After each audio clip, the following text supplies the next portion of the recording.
ma'am ngasi video mu yeng minarasi ko ngasi video se akoi Purnima numita tawgadaba rituals hai tare sida ahambagi se Purnima numita ina mamang da su hai gre ko adi sengau asangba ready thambiyo ena ko adu sengau se ai gi di asangbadi oidre hangapan machu oire ko asangbo aina tubiyo on di hai gi bane adu hadi turaga hayeng di or ane adu aina sengau do ngai bada ai video thengdara ne na hangapan do ina sembani ko si se ado mamang da akoi gi Purnima numita manifestation tawbagi videos ma'am हम दी याव grey को Heidi bailiff manifest तौबा bailiff ता Irga manifestation तौबा को पम सु लेरे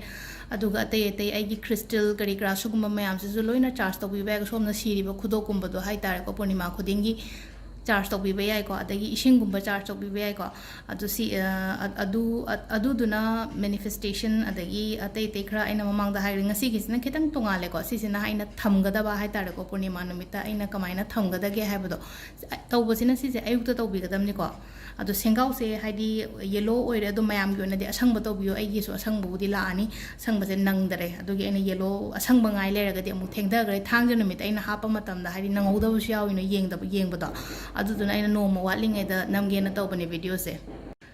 अदो सिदा लेरे सेंगाव से को सेंगाव सिदा हापकदब से कई कई पोनो हाय कांसिदा अहामबदा को अहामबदा सिसे अखोगी केनो से दालचीनी ना हाइने नको हाइदि उसिंग सा से मतिक अमा लोबिरा सिको सुमाइना हाइदि आइगी चाखुमदगी दुम अखोइना सेनबदा लौरसु कैसु काइते को चाखुमदगी सुमाइना मतिक अमा लोबिरा से उसिंग सा अमा हापनी क्वाइ फर्स्ट को अदुगा लोंग अहुम अमगा लोंग से पैसा अट्रैक्ट तौबनी को हाइदि लोंग अहुम अमगा हापिरो को हाइदि नंगी सेंगाव दुदा अदुगा अमना अखोगी कैनो से एमेथिस की क्रिस्टल गुंब लेरगदी हापीबा फै को एमेथिस की क्रिस्टल से हाना ममांगिदा आइना कैनो लयो हाबद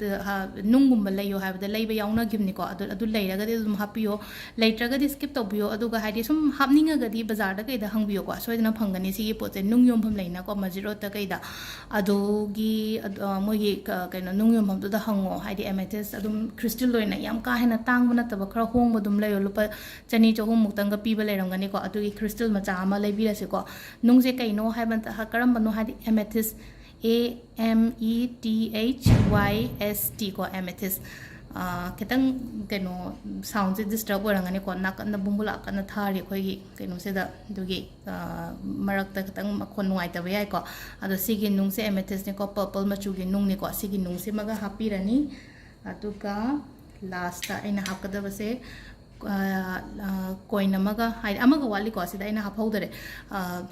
नुंदांग दा तुलसी मना हेक पजु त होइदबने ना इना हे नुंदांग नंबनी ना वीडियो से ngasai ngallingai de heudabagi tulsi mana ahum khatang amga hapiu ko aduga sigi kaino siga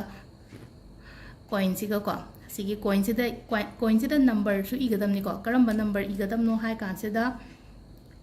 सिदा इदोइ से 808 को मेक ति खतंग सेंग्रे हादि परमानेंट मार्कर गुंबना इगे सो इबियो को परमानेंट मार्कर ब्लू गुंबना इबियो को ब्लैक सिन बिगनो सिदा इने इदि से 808 मेक सेंगदे हर कनि को नंबर से इना दुम हाइरे को 808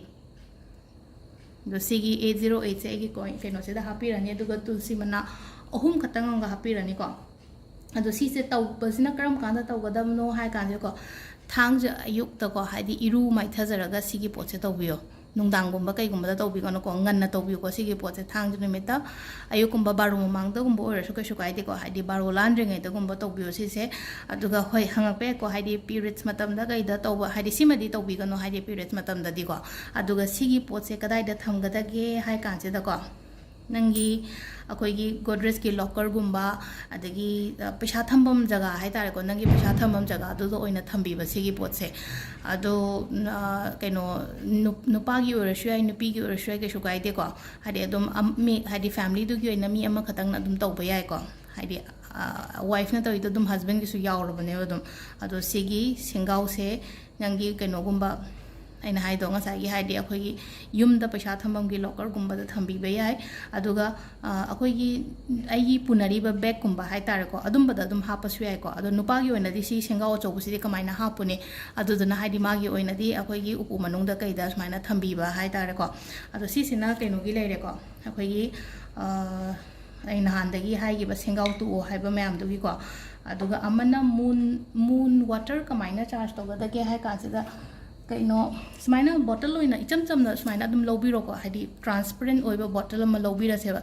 ꯁꯤꯁꯦ ꯑꯩꯒꯤ ꯕꯦꯜꯀꯅꯤ ꯅꯠꯇ꯭ꯔꯒ ꯇꯦꯔꯦꯁꯀꯨꯝꯕꯗ ꯊꯥꯡꯒꯠꯂ ꯊꯝꯃꯣ ꯊꯥ ꯃꯉꯥꯟꯁꯦ ꯁꯤꯗ ꯐꯥꯎꯍꯟꯕ ꯍꯥꯏꯇꯥꯔꯦꯀꯣ ꯏꯁꯤꯡꯁꯤꯗ ꯍꯥꯏꯗꯤ ꯂꯤꯛꯂꯤꯒꯤ ꯕꯣꯇꯜ ꯂꯩꯔꯒꯗꯤ ꯌꯥꯝ ꯐꯔꯦꯀꯣ ꯑꯗꯣ ꯑꯩꯉꯣꯟꯗꯁꯨ ꯂꯤꯛꯂꯤꯒꯤ ꯕꯣꯇꯜ ꯂꯩꯇꯕꯒꯤ ꯑꯩ ꯁꯨꯃꯥꯏꯅ ꯑꯗꯨꯝ ꯍꯥꯏꯗꯤ ꯄ꯭ꯂꯥꯁꯇꯤꯛꯀꯤ ꯇ꯭ꯔꯥꯟꯁꯄꯦꯔꯦꯟ ꯑꯣꯏꯕꯁꯦ ꯁꯤꯖꯤꯟꯅꯩꯀꯣ ꯑꯗꯨꯒ ꯁꯤꯒꯤ ꯃꯨꯟ ꯋꯥꯇꯔꯁꯦ ꯅꯨꯡꯗꯥꯡꯗ ꯊꯝꯕꯤꯔꯝꯃꯒ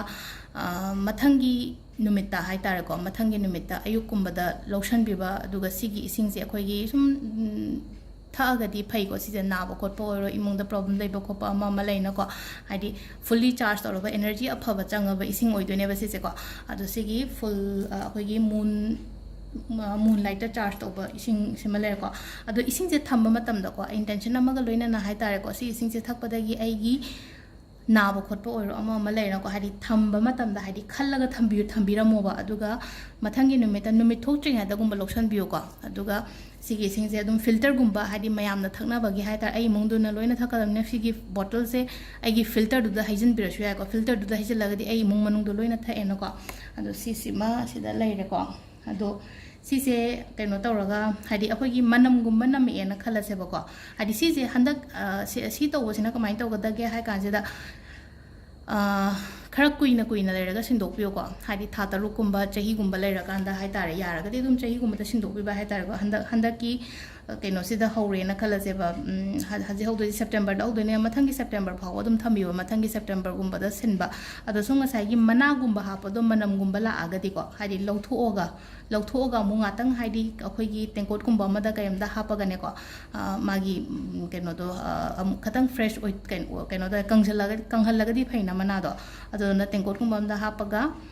ꯑꯗꯨꯁꯨ ꯂꯧꯊꯣꯛꯄꯗꯨꯁꯨ ꯄꯨꯔꯅꯤꯃꯥ ꯅꯨꯃꯤꯠꯇ ꯇꯧꯕꯤꯒꯗꯕꯅꯦꯀꯣ ꯑꯗꯨꯒ ꯑꯃꯨꯛ ꯍꯥꯞꯆꯤꯜꯂꯒ ꯑꯗꯨꯝ ꯂꯦꯡꯗꯅ ꯆꯍꯤ ꯑꯃ ꯊꯝꯕꯤꯌꯨꯀꯣ ꯁꯤꯒꯤ ꯄꯣꯠꯁꯤꯃꯒ ꯑꯗꯣ ꯁꯤꯗ ꯂꯩꯔꯦ ꯄꯨꯔꯅꯤꯃꯥ ꯅꯨꯃꯤꯠꯀꯤ